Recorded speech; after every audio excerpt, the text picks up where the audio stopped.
أما بعد فأعوذ بالله من الشيطان الرجيم بسم الله الرحمن الرحيم قال الله تبارك وتعالى والذين يؤتون المؤمنين والمؤمنات بغير ما اكتسبوا فقد احتملوا بهتانا وإثما مبينا وقال رسول الله صلى الله عليه وسلم المسلم من سلم المسلمون بلسانه ويده صدق الله العظيم.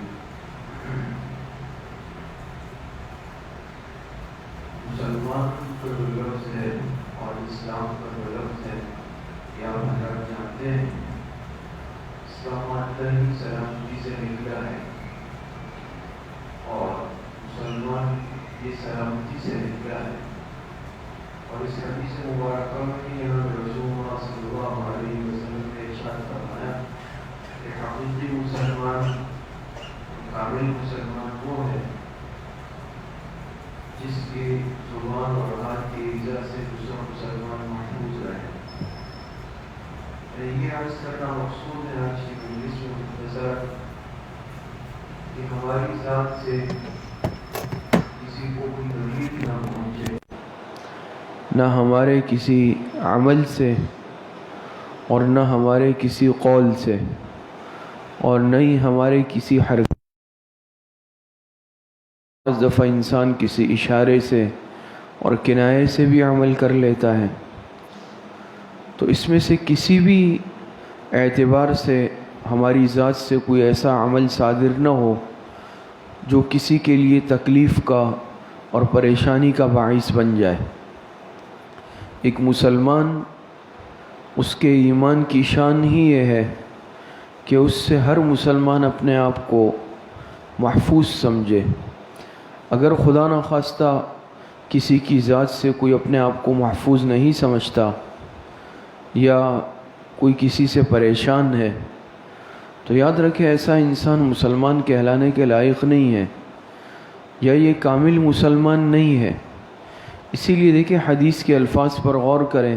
فرمایا المسلم من سلم المسلمون من لسانه ویدہ. اس حدیث میں المسلم کی خیر لگائی تو آپ حضرات جانتے ہیں اور علماء طلبہ بھی جانتے ہیں خاص طور پر کہ یہاں پر مطلقاً مسلمان ہونے کی نفی نہیں ہے کہ مسلمان ہی وہ ہے جس کی زبان اور ہاتھ کے ایذا سے دوسرا مسلمان محفوظ رہے. یعنی خدا نخواستہ اگر کسی سے یہ عمل صادر ہو جائے، کوئی کسی کے لیے اذیت اور تکلیف کا باعث بن جائے تو وہ دائرہ اسلام سے خارج ہو جائے گا. ایسا نہیں ہوتا، ورنہ تو عام طور پر ہم دیکھتے ہیں دن رات میں کوئی نہ کوئی عمل کسی سے صادر ہوتا ہے لیکن اس پر اسلام سے نکلنے کا حکم صادر نہیں ہوتا اور ایسا نہیں ہوتا. پھر اس کا مطلب کیا ہے تو اس کے علماء مطلب بیان کرتے ہیں المسلم، کامل مسلمان وہ ہے یا مسلمان کہلانے کے لائق وہ ہے کہ جس کی زبان اور ہاتھ کے ایذا سے دوسرا مسلمان محفوظ رہے. تو معلوم ہوا کہ جو خدا نخواستہ اپنی ذات سے کسی کے لیے تکلیف کا باعث بنتا ہو ایسا شخص کامل مسلمان نہیں ہے، اس کا ایمان مکمل نہیں ہے یا یہ مسلمان کہلانے کا لائق نہیں ہے یا یہ برائے نام مسلمان ہے. آگے فرمایا من سلم المسلمون. پھر جو مسلمون کا لفظ آیا ہے علماء نے اس میں لکھا کہ اس سے یہ جو قید ہے یہ مطلب نہیں ہے کہ صرف مسلمان ہی اس کی زبان یا ہاتھ کے ایذا سے محفوظ رہے اور کافر کو ایذا دینے کی اجازت ہے. تو یاد رکھیں اس میں علماء نے لکھا کہ یہ قید عموم معاشرت کی وجہ سے ہے کہ چونکہ ہمارا رہنا سہنا اور عام طور پر یہ مسلمانوں کے مابین ہے، مسلمانوں کے درمیان ہے، اس لیے مسلمون کی قید لگائی، ورنہ پوری انسانیت اس میں داخل ہے، چاہے کوئی مسلمان ہے چاہے کافر ہے. تو اگر کافر ہو اس کو بھی بلا مقصد، بلا وجہ، بلا کسی سبب کے اذیت دینا جائز نہیں ہے جس طرح مسلمان کو دینا جائز نہیں ہے. تو مسلمون کی قید یہ تو ایک معاشرت کی وجہ سے ہے. پھر آگے فرمایا من لسانہ ویدہ. زبان کو ہاتھ، اور پہلے زبان کو ذکر کیا اور پھر ہاتھ کو ذکر کیا، صرف ان دو اعضاء کو ذکر کیا. ورنہ پیر کے ذریعے سے بھی انسان ایذا دے سکتا ہے، اشارے کنایے کے ذریعے سے بھی ہوتا ہے۔ اشارے کنایے سے اس طرح ہوتا ہے کہ کوئی کسی کی حکایت نقل کر لے۔ مثال کے طور پہ کوئی شخص بہت زیادہ موٹا ہے، اس نے ہاتھ کے ذریعے سے ایسا اشارہ کیا کہ بھئی یہ آدمی موٹا ہے، اس نے دیکھا اس کو تکلیف ہوگی، کسی کے دبلا ہونے کی طرف، کسی کے ٹھنگنا ہونے کی طرف، کسی کے قد کے لمبا ہونے کی طرف، یا کسی بھی قسم کی حکایت نقل کی، تو یہ بھی اشارے کنایے کی ایذا ہے۔ تو پیر کے ذریعے سے بھی ہو سکتی ہے، اشارے کنایے سے بھی ہو سکتی ہے، اور کسی عمل سے بھی ہو سکتی ہے۔ صرف ان دو اعضاء کو کیوں ذکر کیا؟ علماء نے لکھا اس لیے ذکر کیا کہ عام طور پر انسان ان اعضاء کو استعمال کرتا ہے کسی کو تکلیف دینے کے لیے، یا تو زبان اور یا پھر ہاتھوں کے ذریعے۔ تو یہ بھی عموم ابتلا کی وجہ سے ذکر کیا، ورنہ اگر اس کے علاوہ انسان اپنے کسی بھی عضو، کسی بھی عمل یا حرکت سے کسی کے لیے اذیت کا باعث بنے، یہ جائز نہیں ہے۔ اور پھر اس میں اگر آپ غور کریں تو زبان کو ہاتھ پر بھی مقدم کیا، پہلے زبان کو ذکر کیا من لسانہ و یدہ، یہ نہیں فرمایا من یدہ و لسانہ، تو زبان کو مقدم کیا۔ اس میں بھی علماء نے وجوہات لکھی کہ زبان کو اس لیے مقدم کیا کہ زبان کی ایذا یہ ہاتھ کی ایذا سے زیادہ عام ہے، زیادہ آسان ہے۔ ہاتھ سے ایذا دینا ہر انسان کے بس کی تو بات نہیں ہے، جو طاقتور ہوگا وہی کر سکتا ہے، کمزور شاید نہ کر سکے، لیکن زبان کمزور بھی چلاتا ہے۔ اسی طریقے سے زبان کی اذیت کی ذرائع زیادہ ہے کہ زبان سے انسان دیکھیں دور رہ کر بھی تکلیف دے سکتا ہے، موجود نہ ہو تب بھی دے سکتا ہے۔ ہاتھ کے لیے تو قریب ہونا یا موجود ہونا ضروری ہو شاید، لیکن اگر آپ یہاں نہیں ہیں، آپ کسی کی غیبت کر سکتے ہیں جو دوسرے ملک میں ہے، دوسرے شہر میں ہے، اس پر بہتان بھی لگا سکتے ہیں۔ یہ زیادہ عام ہے بمقابلہ ہاتھ اور پیر کی ایذا کے۔ تو حدیث میں ساری باتیں، سارے پہلو آپ حضرات کے سامنے آ گئے۔ دوسری بات اس میں یہ سمجھ لیں کہ ایک تو ہم عام طور پر یہ سمجھتے ہیں کہ ایذا صرف اس تک محدود ہے کہ بھئی کسی کی پٹائی لگا لی، کسی کو گالی دے دی، یہ ساری باتیں بھی ایذا میں داخل ہیں۔ زبان کی ایذا مثال کے طور پر کسی کو گالی دینا، کسی کو برا بھلا کہنا، کسی کی کردار کشی کرنا، غیبت کرنا بھی اذیت میں داخل ہے۔ ظاہری بات ہے وہ سننے والا پسند تو نہیں کرے گا اس تک اگر یہ بات پہنچ جائے۔ کسی پر تہمت لگانا، یہ ساری باتیں یہ اذیت کے اندر داخل ہیں۔ کسی پر جھوٹ بولنا، اور ہاتھ پیر کی ایذا کسی پر ظلم کرنا، کسی کو تکلیف پہنچانا، کسی کو نقصان پہنچانا، کسی کا مال چھین لینا، کسی کا مال غصب کر لینا، یہ ساری باتیں بھی ایذا میں داخل ہیں۔ لیکن علماء نے اس میں اور بعض معاشرتی باتیں اور بھی لکھی ہیں، جو چھوٹی چھوٹی باتیں ہیں، عام طور پر ہمارا ذہن اس کی طرف نہیں جاتا، اور وہ بھی اذیت کے اندر داخل ہو جاتی ہیں، جس میں ایک یہ بھی علماء نے لکھا کہ انسان اس روزمرہ کے استعمال کی چیزوں کو استعمال کر کے واپس اپنی جگہ پر نہ رکھے، یہ بھی ہاتھ کے ایذا میں داخل ہے۔ گھر میں مثال کے طور پر کوئی چیز ایسی ہے جو مشترکہ استعمال کے لیے ہے، بہت ساری چیزیں ہوتی ہیں نا، تولیہ ہے مثال کے طور پر، تولیہ ہے، اس کے لیے ایک جگہ مقرر ہے، ہر ایک آ کے اس پہ وہاں پر ہاتھ پہنچتا ہے۔ میں نے اس کو استعمال کے لیے اٹھا کر استعمال کر کے دوسری جگہ رکھ دیا یا کہیں پھینک دیا، اب میرے بعد کوئی آیا، اس کو استعمال کرنا ہے گھر کا کوئی فرد، اس کو وہاں پر ہاتھ اس نے دھوئے، ہاتھ گیلے ہیں، تولیہ نہیں مل رہا، اب اس کو وہ ڈھونڈ رہا ہے، ذہنی اذیت کا، ذہنی کوفت کا شکار ہوا، تو یہ اذیت ہے یا نہیں ہے؟ یہ بھی اذیت کے اندر داخل ہیں۔ یہ چیزیں بھی سمجھنے کی ہیں کہ بعض چیزیں ایسی ہوتی ہیں جو مشترکہ استعمال، گلاس ہے، اس کا ایک جگہ مقرر ہے، پانی کا گلاس ہے، کپ ہے، استعمال کر کے میں نے اس کی جو مقررہ جگہ ہے اس سے ہٹا کے رکھا۔ آپ دیکھتے ہیں بعض دفعہ کوئی چیز اپنی جگہ پر نہ ہو، اس سے انسان کو بہت تکلیف ہو جاتی ہے۔ انسان ابھی تلاش میں لگا ہوا ہے، مستقل تلاش کر رہا ہے، پتہ چلا بھئی کوئی وہ اپنے ساتھ لے جا کے اپنے پاس رکھی ہوئی ہے، وہ چیز اپنے کمرے میں لے جا کے رکھ دی، یہ چیزیں ہیں یا نہیں اذیت کا باعث؟ یہ بھی اذیت کا باعث ہے۔ تو یہ آداب معاشرت کہلاتے ہیں اس کی رعایت رکھنا، اس کا خیال کرنا یہ بھی ضروری ہے۔ باہر مثال کے طور پہ کسی کو کھانا کھانا ہے، عام ترتیب یہ ہوتی ہے کہ بھئی رات کو گھر پہ آ کے کھانا کھاتے ہیں، تو گھر والے بیوی اس کا انتظام کرتی ہے۔ اب رات کو کسی دوست نے کہا کہ بھئی آپ چلے بھئی رات کو دعوت ہے یا ہم باہر چلیں گے، یہ میرا اخلاقی فرض ہے کہ میں گھر میں اس کی اطلاع دے دوں۔ میں نے کہا چلے بھئی کون اطلاع دیتا ہے، میں چلا گیا باہر، گھر میں بیوی بچے انتظار میں بیٹھے ہوئے ہیں، تو ان کو تو کوئی جرم نہیں ہے نا کہ میں نے ان کو ذہنی انتظار میں بٹھا دیا، 1-2 گھنٹہ انتظار کیا، پھر میں جب آیا تو میں نے کہا بھئی میں تو کھا چکا ہوں۔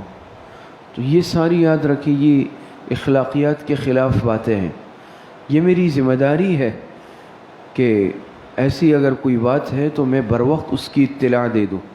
یا بعض دفعہ ایسے میں نے کسی سے وعدہ کیا بھئی فلاں وقت آپ سے مشورے کے لیے، ملاقات کے لیے میں آؤں گا، اب ظاہری بات ہے وہ اپنا وقت میرے لیے فارغ کرے گا، اگر اس کو اس وقت کوئی اور کام ہے، اس کے ذہن میں یہ بات ہوگی کہ بھئی فلاں مجھ سے ملاقات کے لیے یا مشورے کے لیے اس وقت آئیں گے، وہ اپنے دوسرے کام روک لے گا۔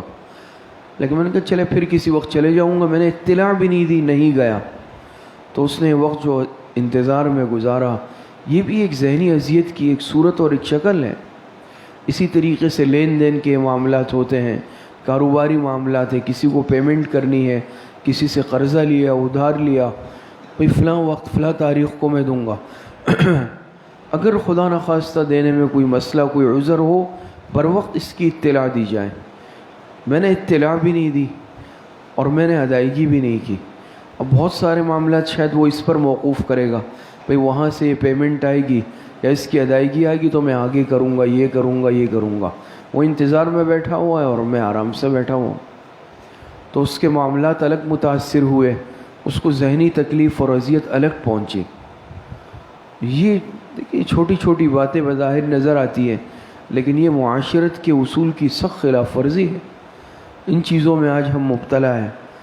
حضرت مفتی اعظم مفتی محمد شفیع صاحب رحمۃ اللہ علیہ فرماتے ہیں کہ اب تو اذیت کا ایک اور آلہ بھی ایجاد ہو چکا ہے۔ تو پرانی بات ہے حضرت مفتی صاحب رحمۃ اللہ علیہ کے وقت کی، کہ ٹیلی فون، تو اس زمانے میں موبائل عام نہیں تھے، عام طور پر یہ لینڈ لائن ٹیلی فون ہوتے تھے۔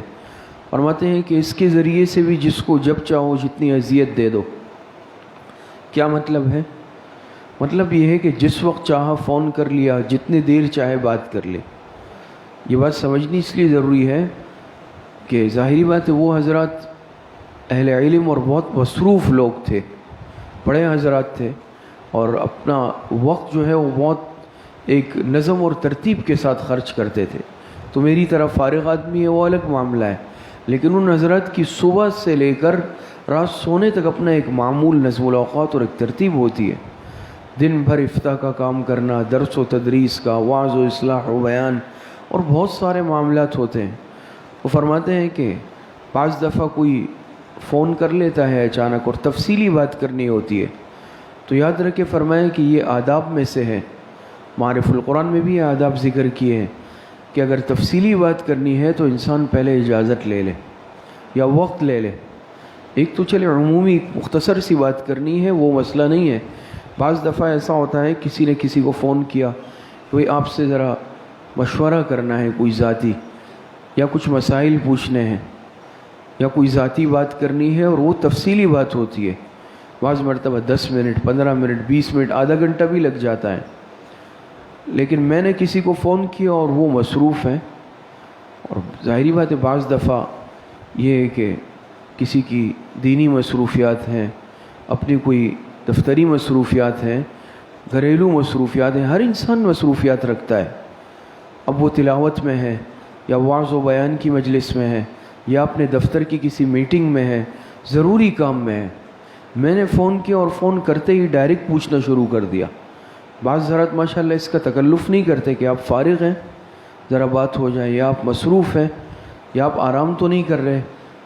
فون کیا اور کرتے ہی بھئی ذرا یہ مسئلہ ہے، یہ مسئلہ ہے، یہ مسئلہ ہے۔ تو یاد رکھیں یہ معاشرتی آداب کے سخت خلاف بات ہے کہ میں نے نہ کوئی پوچھا، نہ وقت لیا۔ بعض دفعہ ملاقات کے اعتبار سے بھی، بعض دفعہ ہم ذہن میں یہ بات لاتے ہیں نا، یا اعتراض کہ بھئی یہ مولوی حضرات ان لوگوں نے بھی اوقات مقرر کیے ہیں، جو بڑے حضرات ہمارے اساتذہ بزرگ ہوتے ہیں، ایک نظم الوقت ہوتا ہے، ایک وقت کے پابند اور ترتیب ہوتی ہے۔ ملاقات کے بعض دفعہ اوقات مقرر ہوتے ہیں، چونکہ وہ مصروف حضرات ہیں، دن بھر اور ان کی مصروفیات ہوتی ہے۔ بھائی عصر سے مغرب ملاقات کا وقت ہے، میں نے کہا بھائی دیکھو اب یہ بھی ملاقات کا وقت مقرر کر رہے ہیں، میں خود فارغ ہوں، تو اس کا مطلب یہ نہیں ہے کہ سب کے سب فارغ ہیں۔ فارغ انسان ہر ایک کو اپنی طرح فارغ تصور کرتا ہے، ایسا نہیں ہوتا، یہ معاشرتی آداب ہے۔ بعض دفعہ وہی کسی کے ہاں ملاقات کے لیے خاص جانا ہے، رشتہ داروں کے ہاں جانا ہے، دوست کے ہاں جانا ہے یا کہیں، تو یاد رکھیں اس میں بھی بہتر یہ ہوتا ہے کہ انسان اطلاع دے دے۔ ٹھیک ہے، بعض دفعہ ہے کہ بہت ہی بے تکلفی ہے، یا ہم سمجھتے ہیں کہ میں اچانک جاؤں گا تو اس کو کوئی حرج نہیں ہوگا، اس کے معمولات میں مصروفیات میں کوئی خلل نہیں پڑے گا، یا میری وجہ سے وہ پریشان نہیں ہوگا، وہ الگ بات ہے۔ لیکن اگر اس درجے کا تعلق نہیں ہے، یا پھر ہے بھی لیکن میں سمجھتا ہوں کہ میں اچانک گیا یا کھانے کے وقت پہ چلا گیا، تو اب ظاہری بات ہے کہ بعض دفعہ انسان انتظام نہیں کر، ایک اپنی طرح روٹین ہوتی ہے، مہمان آ گیا، وہ بیچارہ ادھر دوڑ رہا ہے ادھر دوڑ رہا ہے، ادھر جا رہا ہے ادھر جا رہا ہے، پریشان ہو گیا ایک دم۔ تو یہ چیزیں بھی آداب معاشرت سے تعلق رکھتی ہے کہ اگر ملاقات کے لیے جانا ہے، انسان ایک دن پہلے یا کچھ وقت پہلے اطلاع دے کہ بھئی اس وقت ہم آپ سے ملاقات کے لیے آ رہے ہیں۔ پھر خاص طور پر اگر وہاں کھانے کا نظم یا کوئی انسان اس طرح ناشتے کے وقت میں، تو پہلے سے اطلاع دے دے کہ بھئی ہم اتنے افراد ہوں گے اور ہم کھانا شاید آپ کے ساتھ کھائیں گے۔ اس سے کیا ہوا کہ اب اس کے ذہن میں بات آ گئی، وہ اپنی ترتیب کر لے گا، وہ انتظام کر لے گا سہولت سے، تو میرے جانے پر اس کو اچانک کوئی دقت اور پریشانی اور ٹینشن نہیں ہوگی۔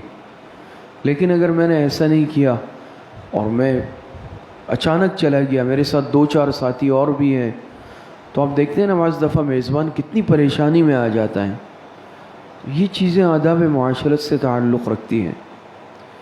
اسی طریقے سے جو آداب ہوتے ہیں کہ بھئی میں گھر جا رہا ہوں تو جوتے اتارنے کا طریقہ کہاں رکھنے کے ہیں، میں مسجد آ رہا ہوں جوتے کہاں اتارنے کہاں رکھنے کس طرح، تو دن بھر دیکھتے ہیں نا، آپ حضرات بھی دیکھتے ہوں گے، آ کے بھئی کسی نے وہاں اتار دیے، اس طرح پھینک دیے، کسی نے اوپر جو سیڑھیاں ہیں، کوشش ہم یہ کرتے ہیں کہ اس پہ نہ اتاریں، صاف ستھری رہے، لیکن وہاں نارمل آ کے اس طرح اتار دیے۔ مسجد میں آ کے ریک بنے ہوئے، لیکن ریک چھوڑ کر بھئی مجھے یہاں رکھنے ہیں، یا اندر لا کے رکھ دیے۔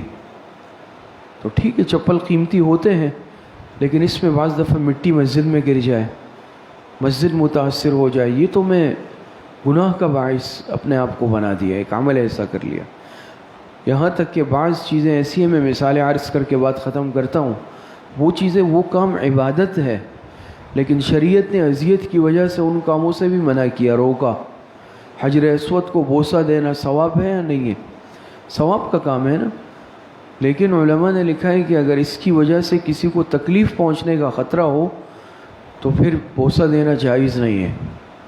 مثال کے طور پر اب میں طواف کر رہا ہوں، مستحب کام ہے، مسنون ہے، لیکن میں بوسہ دوں گا تو میں 2-4 افراد کو دھکے دوں گا، اس کو بھی ہٹاؤں گا، اس کو بھی ہٹاؤں گا، اس کو پیچھے دھکا دوں گا۔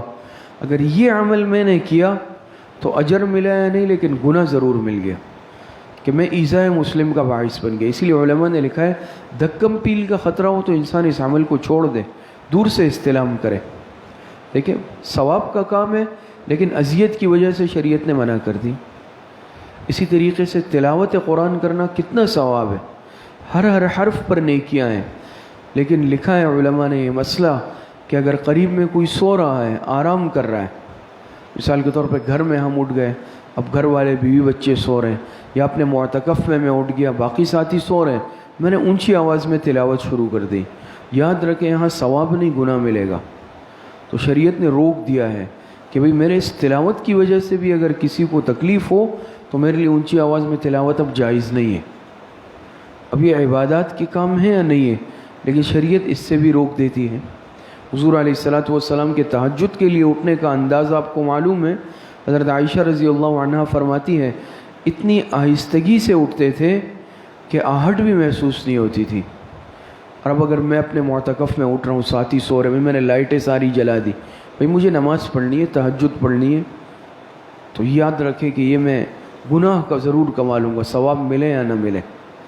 تو بعض چیزیں ایسی ہوتی ہیں، کام نوافل ہوتے ہیں، کر لیا ثواب ملے گا، نہیں کیا گناہ نہیں ملے گا، لیکن بعض عمل ایسے ہیں کہ اس کے کرنے سے گناہ ضرور ملے گا۔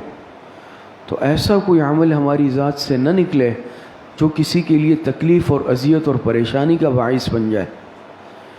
کہ مسجد میں نماز صف اول میں جماعت سے نماز پڑھنے کا کتنا ثواب ہے، کہ اکیلے پڑھنا اس درجے کا ثواب نہیں ہے، جماعت انسان ترک نہیں کرے، لیکن علماء نے باقاعدہ مسئلہ لکھا کہ اگر کوئی انسان ایسا ہے جس کو کوئی ایسا مرض لاحق ہو جائے جس کی وجہ سے نمازیوں کو تکلیف ہو، مثال کے طور پہ کسی کو ریح کا مرض ہو جائے مستقل، وہ اگر آئے گا تو اس کی ناگوار بو سے نمازیوں کو تکلیف، جسم میں کوئی ایسا مرض لاحق ہو، بعض دفعہ ہو جاتا ہے کہ جس کی وجہ سے پھر اگر وہ اجتماع میں جائے گا نمازیوں میں تو باقی نمازیوں کو تکلیف ہوگی۔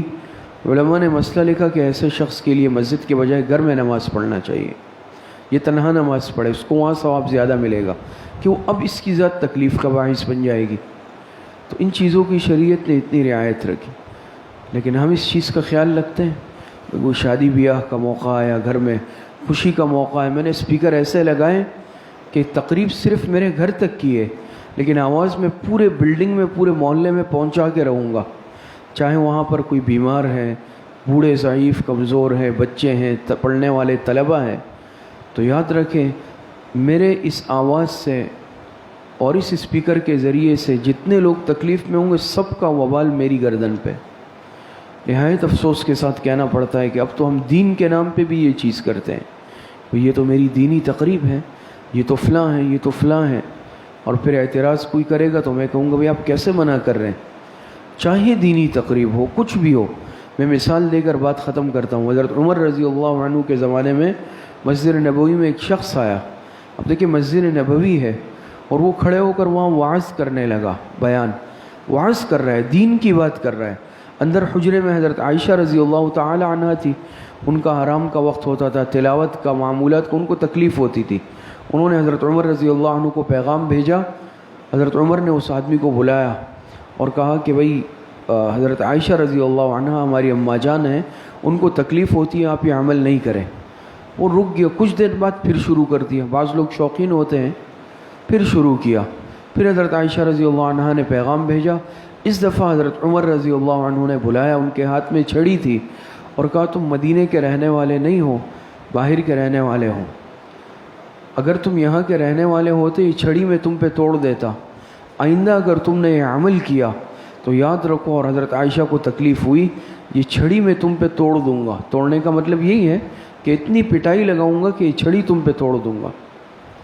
یہ مسجد نبوی میں ہو رہا ہے اور اصلاحی بات کر رہے ہوں گے، لیکن تکلیف کا باعث بنا، حضرت عمر نے اتنی سختی سے روکا۔ تو اس کے لیے پھر کیسے ہم دین کا نام استعمال کریں، مسجد کا نام استعمال کر لیں، کوئی مذہبی عنوان استعمال کر لیں، اور پھر خدا نخواستہ اس سے بڑھ کر اگر عام کوئی اس طرح گھر میں ہم کوئی گانے وغیرہ بعض دفعہ لگا لیتے ہیں ڈیک پر اونچی آواز میں، اور میں جانتا ہوں کہ بھئی میں طاقت رکھتا ہوں، پاور رکھتا ہوں، یہ پڑوسی کمزور آدمی ہے، مجھے کیا کہہ سکتا ہے، کیا کر لے گا؟ تو یاد رکھیں اگر وہ کچھ نہیں بھی کر سکے لیکن اللہ پاک کی پکڑ پھر ضرور آتی ہے، اور کتنے لوگوں کے لیے میں تکلیف کا باعث بن جاؤں گا۔ تو بس عرض کرنے کا مقصد آج کی مجلس میں یہی باتیں تھی کہ ہماری ذات سے کوئی ایسا عمل سرزد نہ ہو جو کسی بھی مسلمان بلکہ چہ جائے کہ انسان کے لیے تکلیف اور پریشانی کا باعث بن جائے۔